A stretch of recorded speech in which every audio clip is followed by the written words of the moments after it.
Assalamualaikum warahmatullahi wabarakatuh. Halo Yorobun, saya Nailun Nikmah Mahij, mahasiswa jurusan Psikologi Fakultas Psikologi dan Kesehatan UIN Wali Songo, Semarang. Yuk belajar psikologi bareng aku. Kali ini kita akan membahas mengenai kasus bullying. Kasus bullying berujung amputasi hingga kematian di Bekasi yang dialami oleh Fatir Arya Adinata, siswa kelas 6 SD di SDN 9 Jatimulya, Bekasi. Kronologinya, Fatir disebut mengalami perundungan pada 22 Februari 2023. Fatir sempat keluar kelas untuk jajan bersama teman-temannya. Di perjalanan terjadi aksi sliding atau menyelekat kaki yang dilakukan teman Fatir. Fatir yang terjatuh sempat diejek oleh teman-temannya. Jangan bilang mamah kamu ya, badan gede doang. Kira-kira seperti itulah ungkapan teman-teman Fatir.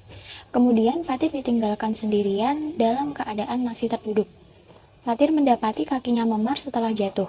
3 hari kemudian, ia merasakan sakit di kakinya. Meskipun kala itu ia masih bisa beraktivitas dan datang ke sekolah, rupanya kondisi kaki Fatir tak kunjung membaik.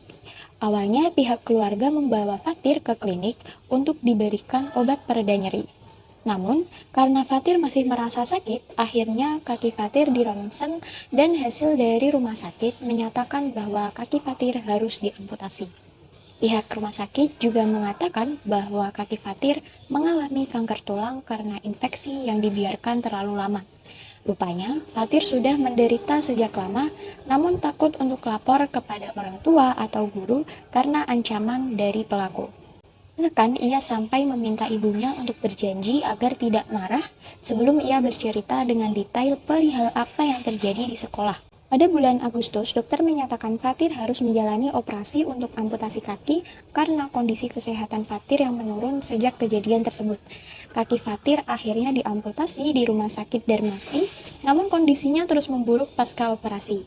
Fatir sempat pulang ke rumah setelah diamputasi kakinya, namun kondisinya tak kunjung membaik. Fatir pun dibawa lagi ke rumah sakit dan kemudian dinyatakan meninggal dunia pada 7 Desember 2023. Malangnya, respon dari pihak sekolah hanya menyebut bahwa muridnya sedang bercanda. Wakil kepala sekolah membenarkan bahwa Fatir sempat terjatuh, namun ia menyebutkan bahwa kejadian tersebut hanyalah sebatas bercandaan anak-anak.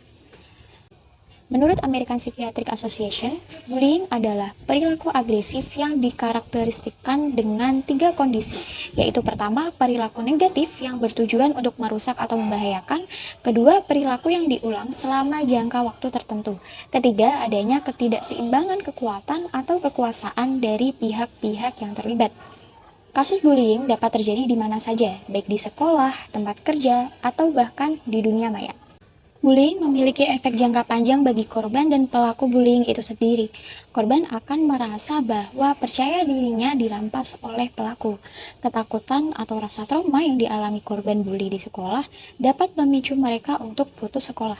Anak yang menjadi korban perundungan di sekolah biasanya akan menunjukkan gejala seperti merasa takut untuk pergi ke sekolah, mengalami mimpi buruk, menurunnya nafsu makan, atau bahkan perubahan perilaku. Sedangkan bagi para pelaku bullying, efeknya dapat menjadi kebiasaan dan kenikmatan untuk meningkatkan ego mereka. Pelaku bullying memiliki kemampuan empati yang rendah yang menyebabkan mereka kurang mampu melihat dari sudut pandang orang lain, mengenali perasaan orang lain, dan menyesuaikan kepeduliannya dengan tepat. Dalam kasus bullying, kita dapat menghubungkannya dengan teori behaviorisme untuk upaya dalam mengatasinya. Konsep dasar dari teori behaviorisme adalah kontrol dan prediksi atas perilaku manusia yang tampak. Perilaku manusia merupakan hasil belajar yang dapat diubah dengan mengubah kondisi belajar. Konsep dasar dari teori behaviorisme adalah kontrol dan prediksi atas perilaku manusia yang tampak. Perilaku manusia merupakan hasil belajar yang dapat diubah dengan mengubah kondisi belajar. Proses konseling membantu individu untuk merubah perilakunya agar ia mampu memecahkan masalah yang dihadapinya. Proses pertama yang dilakukan adalah asesmen, di mana kita dapat mendorong korban untuk mengemukakan masalah yang dialaminya atau kepada pelaku untuk mengetahui alasan dari perilakunya tersebut.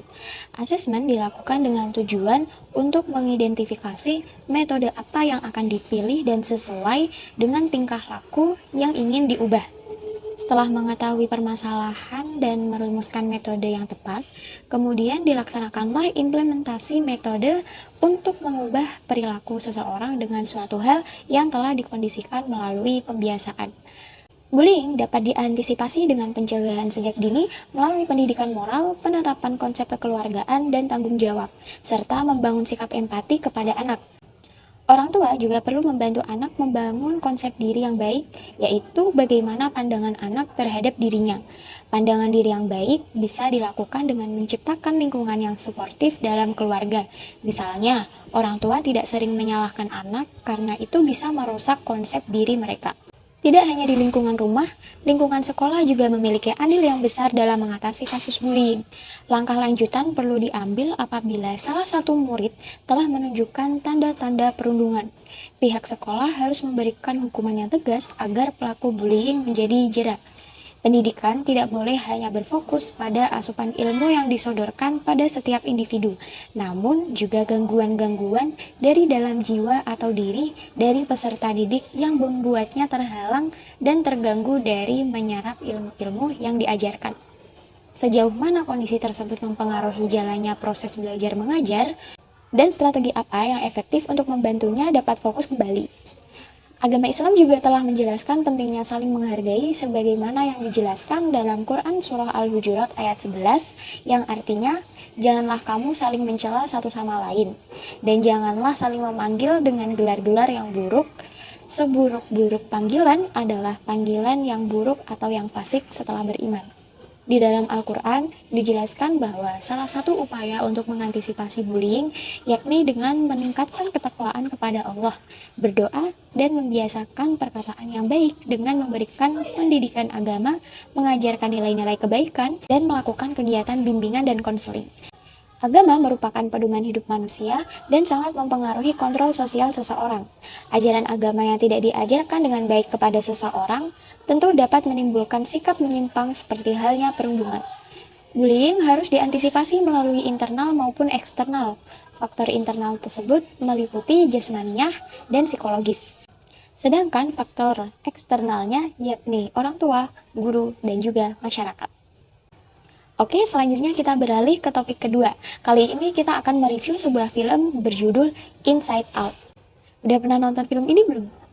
Inside Out menceritakan tentang berbagai perwujudan emosi yang tinggal di dalam kepala seorang anak perempuan bernama Riley, yaitu joy si gembira, sadness si sedih, fear si takut, anger si marah, dan disgust si jijik. Mereka tinggal di pusat otak yang menjadi pusat kendali pikiran Riley dalam menjalani kehidupan sehari-hari, saling berinteraksi dan membentuk kepribadian Riley, serta bertanggung jawab atas kenangan penting dalam hidupnya. Ketika masih kecil, Riley adalah anak yang sangat periang. Namun, keadaan menjadi tak sama lagi ketika Riley memasuki awal remaja, di mana Riley dan keluarganya harus berpindah ke San Francisco. Perasaan-perasaan Riley menjadi kacau ketika Riley berusaha beradaptasi dengan kehidupan kota besar. Joy berusaha untuk menjaga Riley tetap bahagia, tetapi saat itu, Sadness tidak sengaja mengacaukan salah satu inti memori Riley yang mengakibatkan Joy dan Sadness terdampar di bagian terpencil dari pikiran Riley. Sementara itu, tanpa kehadiran Joy dan Sadness, pusat kendali untuk mengatur perilaku Riley dipegang oleh anger, disgust, dan juga fear. Akibatnya, Riley menjadi cemas, marah, dan merasa terasing. Joy dan Sadness harus bekerja sama untuk kembali ke pusat kendali dan membantu Riley menghadapi tantangan hidupnya. Melalui petualangan penuh lika-liku, Joy dan Sadness belajar bahwa kedua emosi tersebut penting dalam kehidupan Riley. Mereka menyadari bahwa sedih itu normal dan bahkan dapat membantu menguatkan hubungan antara Riley dengan orang-orang di sekitarnya. Dengan bantuan emosi-emosinya yang bekerja sama, Riley akhirnya dapat mengatasi kesulitan dan menemukan keseimbangan emosional dalam kehidupannya yang baru. Inside Out dapat dianalisis dengan teori fungsionalisme di mana kita dapat melihat fungsi dari masing-masing emosi tersebut. Misalnya, emosi sedih, takut, dan jijik yang sering dianggap sebagai emosi negatif. Ternyata mereka juga memiliki fungsinya masing-masing. Jika bukan karena emosi takut, seseorang bisa saja dengan mudah melakukan hal-hal yang membahayakan dirinya. Pada dasarnya, film Inside Out mengajarkan kita terhadap intelijensi emosional berupa mengenali emosi diri sendiri, mengelola emosi, memotivasi diri sendiri, dan juga empati. Sederhananya, intelijensi emosional adalah kondisi kita sebagai manusia yang mampu untuk menerapkan atau mengekspresikan setiap emosi yang sedang kita rasakan sesuai dengan lingkungan dan situasi di mana kita berada. Menurut Salovey dan Meyer, kecerdasan emosional merupakan bagian dari kecerdasan sosial yang meliputi kemampuan untuk memonitor perasaan dan emosi diri sendiri juga orang lain, membedakannya, dan menggunakan informasi emosi tersebut untuk memandu proses berpikir dan bertingkah laku. Setiap emosi memiliki fungsinya masing-masing. Mereka saling berkaitan dan membantu satu sama lain, sehingga itu semua dapat memudahkan kita mengetahui apa saja perasaan yang ada dalam tubuh kita. Kita dapat mengatur bagaimana kepribadian kita dapat terbentuk.